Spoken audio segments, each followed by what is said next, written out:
Hello, everyone, and welcome to another episode of the Wise Decision Maker Show, where we help you make the wisest and most profitable decisions. Today, what I'd like to talk about is our attention, especially as it applies to the pandemic, but of course, with broader principles applicable to all sorts of situations. Whether in business or in life, you have to be paying attention to what you're paying attention. You've probably heard that attention is our most precious commodity, especially right now in what's called the attention economy, where everyone wants our eyeballs, where everyone wants us to pay attention to them and not to other folks, where that's what really matters. So you have to be thinking a lot about your attention and where you focus your attention, because it's not random. People are trying to draw our attention, but you can choose to devote your attention to the right things, what really matters. And that is critically important for you to realize, because when you just go with your intuition, when you just go with your gut, unfortunately, other people are going to succeed in taking advantage of your attention. And you're also not going to react appropriately to major events like the pandemic. Because our gut intuition, our reactions, just as they are, they have not been adapted, evolved for the current environment. If you've been checking out the Wise Decision Maker show for a while, you know that our gut reactions are actually adapted for the savanna environment. That long ago time when our ancestors were hunters, foragers, and gatherers, living in small tribes of 15 people to 150 people. That's the context to which our gut reactions, our natural way of paying attention, is adapted to.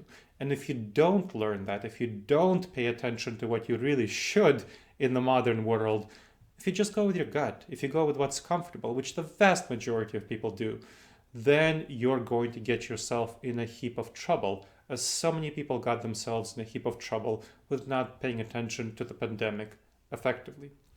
The specific cognitive bias, the dangerous judgment error that I'll talk about here, is called the attentional bias.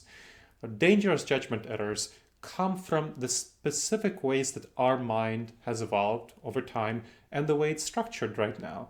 These are the dangerous judgment errors, the mental blind spots that cause us to deviate away from the ideal way we would pay attention and in general interpret reality.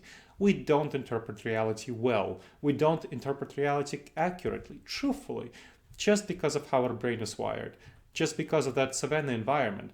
Our brain is well adapted for the savanna environment, but not the modern environment. So you have to choose to take different routes in the modern environment in order to make sure that you pay attention to what you really should. That problem with the attentional bias, it describes our specific tendency. So this dangerous judgment error, this cognitive bias, describes our specific tendency to pay attention to what is most emotionally salient. What does that mean? It means whatever pulls our emotions, whatever pulls our gut reactions, that's what we pay attention to. So whatever feels relevant to us, whatever feels important, is what we will pay attention to. Whatever feels important. Not if it's actually important, if it's actually unimportant, if it just feels important. That's what emotional salience is. Emotional salience is the feeling of relevance. And again, our feeling that something is relevant and important may not have anything to do with reality. There may be so many important things that we're missing and so many minor trivial things that we perceive as important. And the attentional bias describes our tendency to fall into this trap. Overlook critical information, pay too much attention to information that really doesn't matter. Especially with the pandemic, of course. We overlooked incredibly important information about the pandemic, about what it is, about the developments there. Folks didn't realize how bad it would get. So here's the crucial thing about the pandemic, the beginning of the pandemic, that people didn't realize. They thought that, well, it's just, something weird in the middle of China. It's, Wuhan, right? What's Wuhan, China? It's just nowhere China, right? And there are so many pandemics that began in East Asia that really didn't reach the United States, that sputtered out, that didn't really matter to us. Well, when I was starting to look at what was going on in Wuhan, China in December of 2019 and early January of 2020, I saw that Wuhan is actually not middle of nowhere China. It's a major metropolis. Did you know that? I didn't know that when I was looking at it. I mean, I heard the name before, so I guess it was somehow in my mind, but it was, it is a major metropolis. It has 11 million people. 11 million people. That's more than in any city in the United States. It produces $22 billion of revenue per year, over $22 billion of revenue per year. It has something like 500 international flights a day. With an average of, let's say, 200 people per flight, that's 10,000 people flying in and out of Wuhan, China daily. Wow. Well, there's a reason it's called the Chicago of China. It's kind of that transportation hub, that regional transportation hub. A lot of roads, railroads go to it, and of course these international flights. So we missed that critical information because it wasn't emotionally salient. The vast majority of people didn't pay attention to it. When I started researching it, I realized that, hey, this is actually a pretty dangerous situation because of all of those international flights. And Wuhan is a major modern metropolis, and its public health infrastructure collapsed, completely collapsed in the face of COVID-19. It was pretty terrible. You've probably heard about the huge hospitals that had to be built up and how people were locked up in their homes. So obviously, to me, this was something that was going to get out. This is not something that was going to be localized to China. And indeed, if you look at what was happening, of course, the first countries that were hit outside of China were in the immediate East Asian neighborhoods, but the next place after that was northern Italy. Northern Italy, why? Well, because it had such close ties to Wuhan. So it was the region outside of East Asia that had the closest ties to Wuhan because of their ties to Chinese clothing industry. So that's why it was hit first and so powerfully. And that was clear evidence to me that, hey, northern Italy was going to get hit and it's going to be pretty bad throughout the world, Europe and the United States. So I started talking about it, writing about it, publishing about it. But folks didn't really want to pay attention to it. They thought that, well, again, it's in the middle of nowhere, China. So there was a manufacturing company. I'll give you an example of someone who became a client of mine. Manufacturing company, mid-sized manufacturing company, and the COO, the CEO, the C-suite, they started hearing about, hey, this disease in the middle of China, whatever, that they're reading the newspapers or reading online, right? However, folks read their news, get their news these days. But they didn't really pay attention to it. They said, well, whatever, plenty of previous pandemics passed us by. Right now, we need to focus on our priority, pay attention to our priority, which at that time was a major product expansion for this manufacturing company. So the range of products, they were expanding it. And so they ignored information about the pandemic, even as it not only began to be a problem in China, of Wuhan and elsewhere, but also in northern Italy. And then it was spreading from northern Italy, to the rest of Europe, and of course starting up in the United States. So northern Italy, it was taking root in early February of 2020, then United States, and it was really becoming more and more widespread throughout.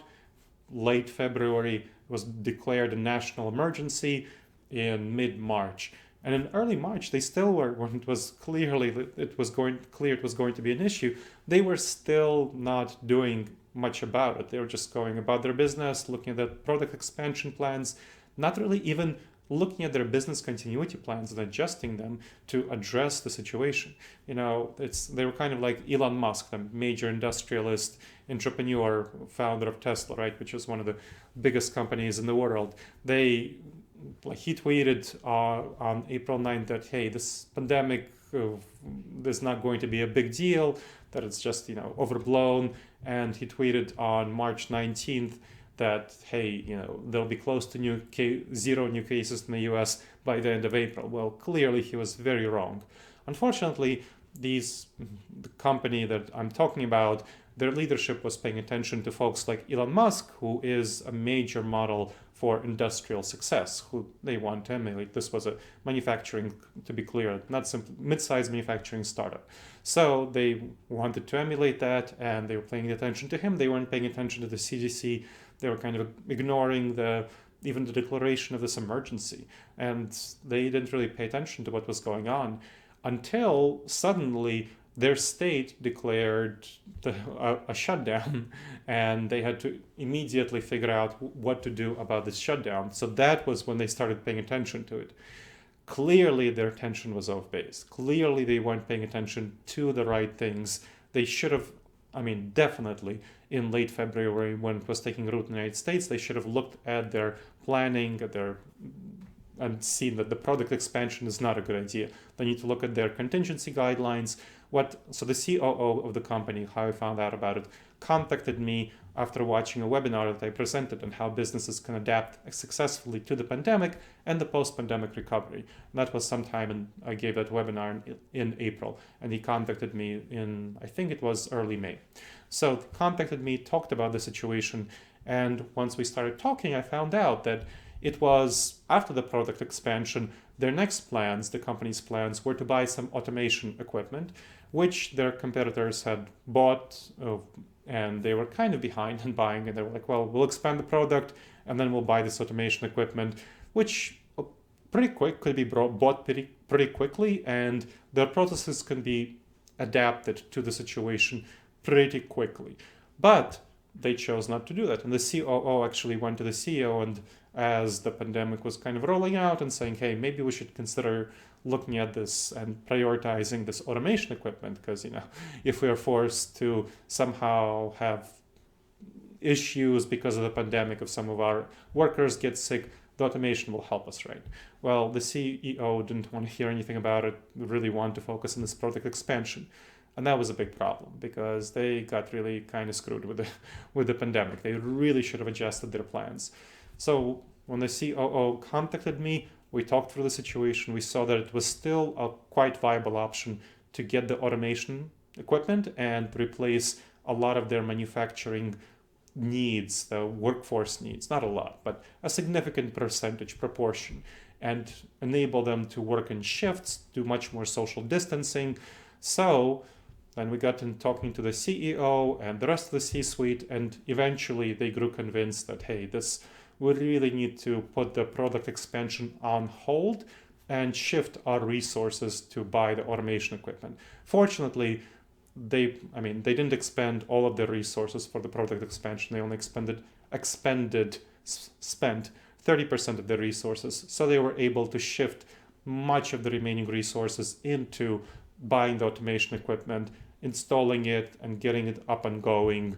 And then they were much more capable of surviving and thriving through the rest of the pandemic, because they can institute much more appropriate social distancing guidelines. They could have a reduced workforce, so it wasn't so much of a problem for them as it was previously, and as it would have been if they didn't go through this process. And of course, there were many other things that they did, such as rolling out a work from home program for employees who could, back office employees, sales and so on, who could work from home, various folks, marketing, accounting, who could work from home. So that was a part of it. And there were a number of other things that they changed to adapt their sales and marketing to the pandemic, but that's a different story. So the crucial thing is to realize that their problem was not paying attention to the right things. And so many leaders didn't pay attention to the right things.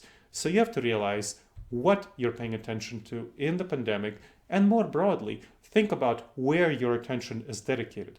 Because in this modern attention economy, so many people are trying to get our attention, and they're trying to get it for their topics. And we don't realize what's happening. So we have to be very intentional about where we pay our attention, not fall for this attentional bias, and make sure that we pay attention to the topics that benefit us most and help us achieve our goals in business and in life. All right, this has been another episode of the Wise Decision Maker Show. I hope you've enjoyed it. Click like, please, if you've liked it, and please leave your comments and leave your reviews wherever you've been watching or hearing this episode of the Wise Decision Maker Show. Your comments and your reviews are very helpful for us to improve our content and allow us to serve you better and give you more value going forward. And please make sure to follow us on whatever media you consume this content: iTunes, YouTube, Spreaker, whatever your favorite media is. And keep in mind, this is show, the Wise Decision Maker show, does come in both a video cast and a podcast. So if you've checked out the podcast, you want to check out the video cast, it's going to be in the show notes. And if you've checked out the video cast and you want the podcast for, let's say, listening in your car or listening at home when you're doing some chores, check out the podcast version. It's going to be in the notes. There are two really relevant books for this topic that I wrote. One is called Never Go With Your Gut, How Pioneering Leaders Make the Best Decisions and Avoid Business Disasters.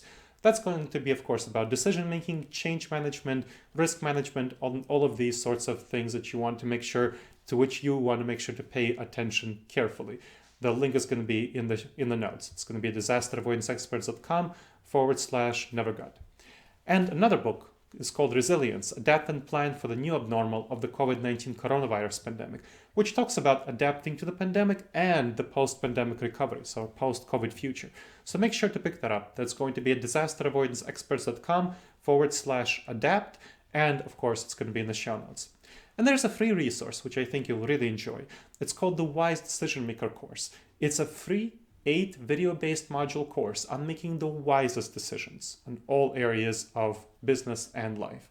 So check that out. It's going to be at disasteravoidanceexperts.com/subscribe. So again, the Wise Decision Maker course, 8 video-based modules, free at disasteravoidanceexperts.com/subscribe.